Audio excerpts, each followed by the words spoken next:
यह कहानी उत्तर प्रदेश के मेरठ जिले की है। जैसे कि आप लोग जानते हैं कि सौरभ हत्याकांड अभी पूरे देश में चर्चा का विषय बन गया है, लेकिन सभी लोग इस हत्याकांड के बारे में आधा अधूरा ही बात जानते हैं। इसलिए आज हम लोग इसको पूरा शुरू से शुरू करके जानेंगे। इस कहानी में तीन किरदार देखने को मिल जाएंगे: सौरभ और मुस्कान, जो कि पति पत्नी हैं, और साहिल, जो कि मुस्कान का आशिक है। मुस्कान और उसके पति सौरभ अपना शादी भरा जीवन खुशी से व्यतीत कर रहे थे। तभी मुस्कान के फेसबुक प्रोफाइल पर एक अजनबी लड़का का फ्रेंड रिक्वेस्ट सामने आया।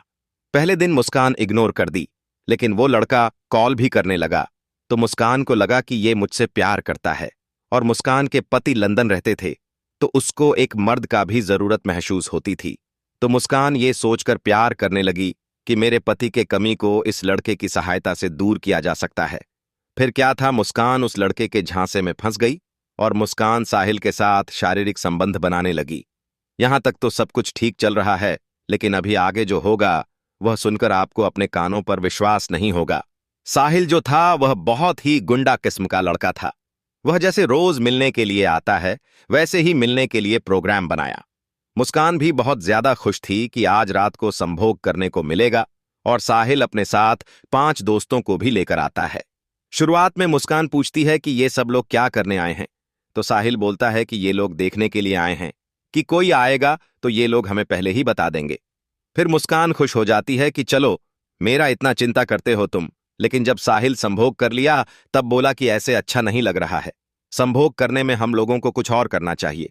तो मुस्कान बोली, बताओ क्या करें? तो बोला कि जब मैं संभोग कर रहा हूं तो तुम ज्यादा इधर उधर हो रही हो, इसीलिए मैं चाहता हूं कि तुम एकदम सीधे रहो। तो मुस्कान बोली कि ऐसे कैसे हो सकता है, थोड़ा सा तो इधर उधर हो ही जाते हैं। लेकिन वह बोला कि नहीं, एक उपाय है। फिर उसी का वह सारी लेता है और उसका दोनों हाथ बांध करके नीचे पलंग के सहारे बांध देता है।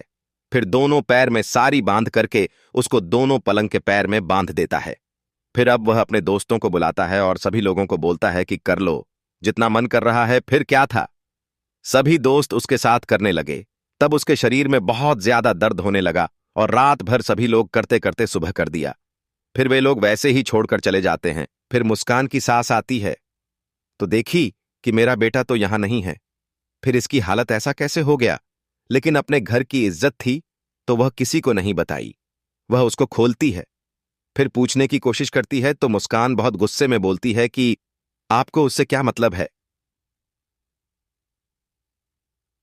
मुस्कान साहिल पर बहुत ज्यादा गुस्सा में थी। तभी साहिल का कॉल आता है और वह बोलता है कि मेरे से गलती हो गई, अब से ऐसा गलती नहीं होगा। यहां पर मुस्कान को समझना चाहिए कि यह लड़का अगर हमसे प्यार करता तो ऐसा कभी नहीं करता।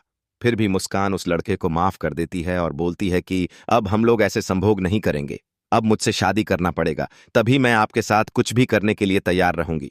फिर क्या था, साहिल तैयार हो जाता है और जैसा कि आप लोग जानते हैं कि मुस्कान शादीशुदा लड़की थी तो उनका तो शादी कभी हो नहीं सकता। इसीलिए वे दोनों घर से भागने का डिसीजन लेते हैं।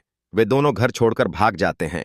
तभी उनके पति लंदन में जो रहता है, सौरभ को पता चलता है, तो वह वहां से आता है खोजने के लिए और खोजने में बहुत प्रयास करता है। लगभग 1 महीना कोशिश किया, लेकिन मुस्कान नहीं मिली। उधर सौरभ उसको ले गया था, भगाकर तो उससे शादी नहीं किया, उसको एक कोठे पर बेच दिया। मुस्कान बहुत ज्यादा खूबसूरत भी थी, इसीलिए उसे कोठे के मालिक ने उसके बदले साहिल को 2 लाख रुपया दे दिया। अब मुस्कान वहां पर पूरी तरह से फंस चुकी थी और साहिल भी उससे पीछा छुड़ाकर भाग गया। लेकिन जैसे तैसे करके मुस्कान के दिमाग में एक तरीका आया। मुस्कान के साथ कोई भी आता था संभोग करने के लिए तो उनको माना कर बोलती है कि आप मेरे साथ बिना कंडोम के करो। फिर एक लड़का राजी हो जाता है और वह मुस्कान के साथ बिना कंडोम के करता है, जिसके चलते मुस्कान प्रेग्नेंट हो जाती है और यह बात मुस्कान किसी को नहीं बताती है। बहुत दिनों बाद लगभग 8 महीना बीत गया।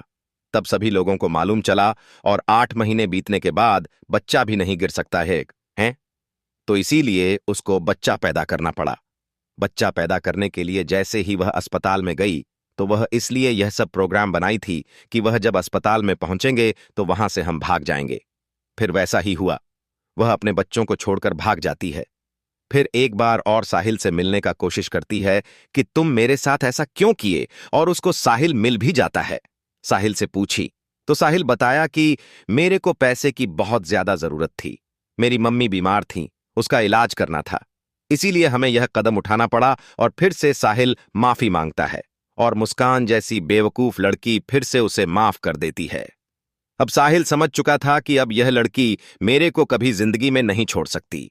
इतना गलत व्यवहार इसके साथ किया फिर भी यह मेरे साथ है। तो वह क्या किया ना कि अब वो अपने दोस्तों को राजी किया कि मेरे पास एक लड़की है, अगर तुम लोगों को संभोग करने का मन करेगा तो मेरे से बताना, मैं तुम लोगों को करवाऊंगा, लेकिन उसके बदले में पैसा भी लूंगा। सभी दोस्त मान गए।